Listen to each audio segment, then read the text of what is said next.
NEET રીનીટ યુજીની exam Vadodara શહેરમાં 6000 કરતાં પણ વધુ વિદ્યાર્થીઓનું ભાવિ નક્કી થવા જઈ રહ્યું છે।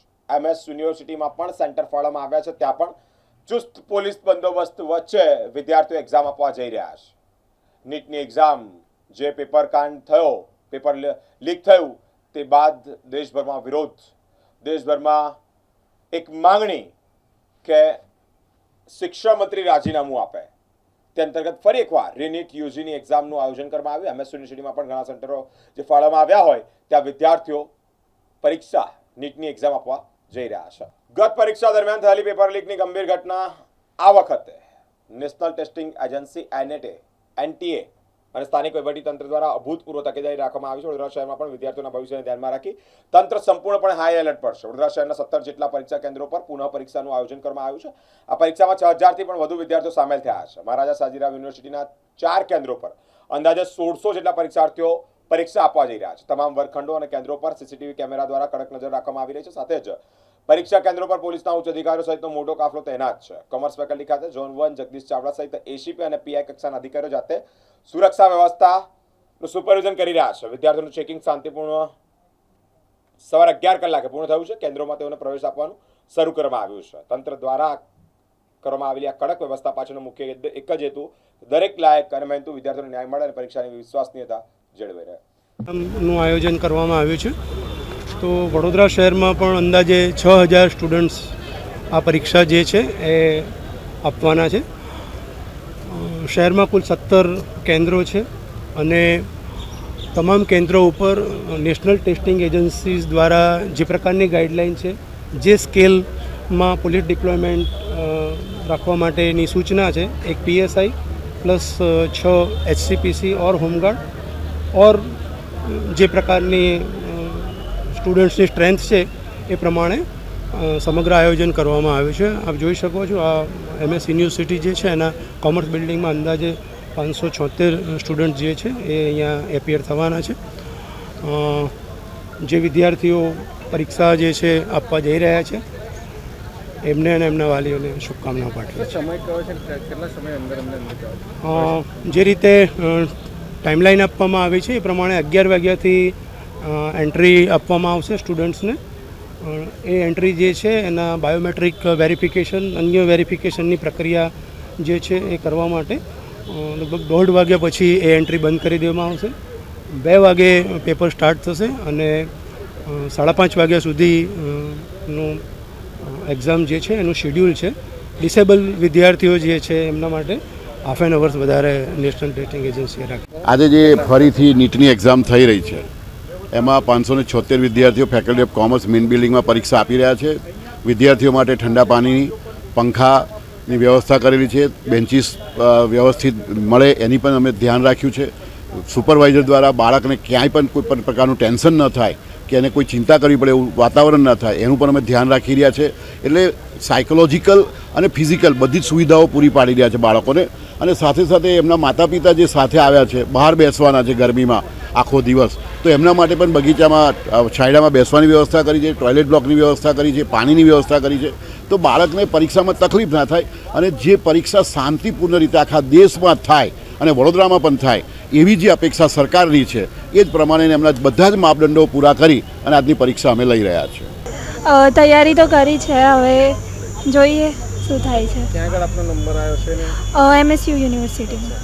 તો ગત પરીક્ષાની તમે પૂર્વ તૈયારી કરી, આ વખતે પણ કેવી તૈયારી? આ વખતે મહેનત વધારે કરી છે। તો શું લાગે છે આ વખતે પણ એવું થવું તો ના જોઈએ, કેમ કે બધા સ્ટુડન્ટ્સના હોપ્સ ખાસા બધા છે, તો પેપર લીક તો ના જ થવું જોઈએ આ વખતે, તો એ જ હોપ છે। પરીક્ષાને કેટલી આશા હતી પણ હવે શું કરાય, એમ શું છે આગળ પરીક્ષા પાસ કરી?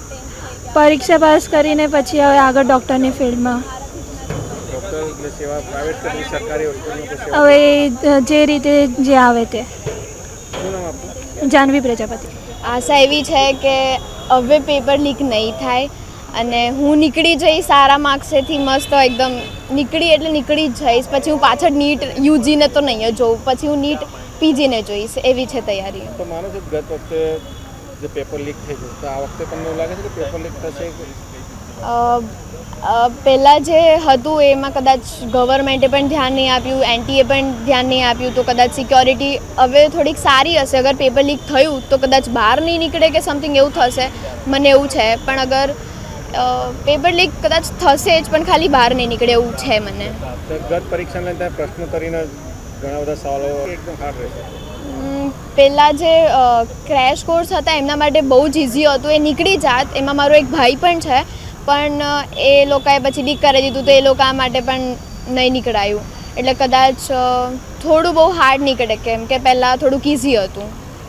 તમે એ તો ખ્યાલ નથી. સારું જ રહેશે, જેવું પણ રહેશે મારા માટે તો સારું જ હશે. પણ સૌથી અવંતિકા. હા, હું બોડેલીથી આવું છું. મારી બેબી અહીં બરોડા ફોનક્સમાં ભણતી હતી અને જે આ રીટની એક્ઝામની ફરીથી તૈયારી છે કરી છે. હવે આજે ફરીથી અમે પેપર આપવા આવ્યા છે એ જ તૈયારીથી જે પહેલી વાર આપી હતી. પણ ડિપેન્ડ છે એનટીએ હવે ફરીથી એવો ન્યૂઝ ના આલે કે પેપર લીક થઈ ગયું છે, એટલી આશા રાખીએ છીએ.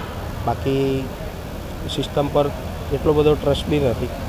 જો કદાચ સિસ્ટમ સુધરે એવી અમારી આશા છે. ખાલી તમે માનો સિસ્ટમને સિસ્ટમને બદલવાની જરૂર તો બિલકુલ છે, પણ સામે પબ્લિકને બી સમજવાની જરૂર છે. જે લોકો પેપર લીકમાં જોડાય છે, જે આ વસ્તુ કરે છે, એ ખરેખર એ લોકોને સમજવાની જરૂર કે સામે વાલી, બાળકો અને ટીચરો કેટલું ઇન્વેસ્ટમેન્ટ કરે છે અને પછી આ એક્ઝામમાં પ્રિપેર કરે છે અને પોતાનું જે લક્ષ્ય ધાર્યું હોય કે મેડિકલ છે કે કોઈ બી ફિલ્ડ એમાં પહોંચવાની તૈયારી કરતા હોય ને એની વચ્ચે જો આવો સમાચાર આવી જાય લીકેજના, તો દરેકનું મોરલ ડાઉન થઈ જતું હોય. એટલે ડિપેન્ડ છે કે સિસ્ટમ સુધરે એવી અમારી આશા છે. સુધરશે તો નહીં જ, પણ આશા છે. નીટની પરીક્ષાનું મહત્ત્વ કેટલું? નીટની પરીક્ષામાં બેઝિકલી સાહેબ પહેલાં જો ગણીએ તો 12th સાયન્સમાં આપણને મેડિકલ મળવું જરૂરી. આ એક નવું એડ કર્યું કે ખાલી નીટ આપો તો જ તમને MBBS મળે છે. પણ મારું બેઝિક માનવું એવું છે કે જેમ ગુજસેટમાં આપણને ગણાય છે 12થનું માર્ક્સ 40% અને 60% ગુજસેટનું, એ રીતે નીટનું બી હોવું જોઈએ કે ભાઈ 12થના બી માર્ક્સ ગણાવવા જોઈએ અને નીટના બી ગણાવવા જોઈએ. બંનેનું મેરિટ બનાવીને પછી એડમિશન થાય તો સારું છે. શું નામ આપનું? ધર્મેન્દ્ર પટેલ. રીનીટ એક્ઝામ પાછી એ લોકો તરફથી ટ્રાન્સપરન્સી બતાવે છે કે હશે તો પહેલાંથી નીટ આપી હતી અને હમણાં નીટ આપે છે એમાં ફેર તો છે, કારણ કે પહેલાં કોન્ફિડન્સ હતો, અત્યારે એનટીએ ઉપર ટ્રસ્ટ નથી રહ્યો એટલો બધો. અત્યારે કેવો કોન્ફિડન્સ હતો? અત્યારે બી છે પણ પહેલાં જેવો જે હતો એવો નથી. કેવું માનું, કેવું પેપર સ્ટાઇલ હશે? પેપર કદાચ ટફ ટુ મોડરેટ હશે. કેટલી આશા રાખવાની? આશા તો રાખવી પડશે, કારણ કે પહેલાં બી સિલેક્શન થતાં રીનીટ પાછું લેવાય છે એટલે જોવું પડશે. કારણ કે પહેલાં સિલેક્શન થઈ ગયું હતું પણ એક્ઝામ કેન્સલ ગઈ એટલે પછી આ વખત ટફ કાઢશે પેપર એનટીએ. તો આ વખતે પણ તમે કેવું માનો છો કે આ વખતે પણ પેપર લીક થશે કે એવું કોઈ તમને ડર કે? એ લોકો તરફથી તો ટ્રાન્સપરન્સી બતાવે છે, હવે આગળ ન્યૂઝ પરથી ખબર પડશે કે શું થયું છે અંદર સિસ્ટમમાં. પટેલ યશા. इतनी है फिजिक्स केमिस्ट्री और बायोलॉजी की.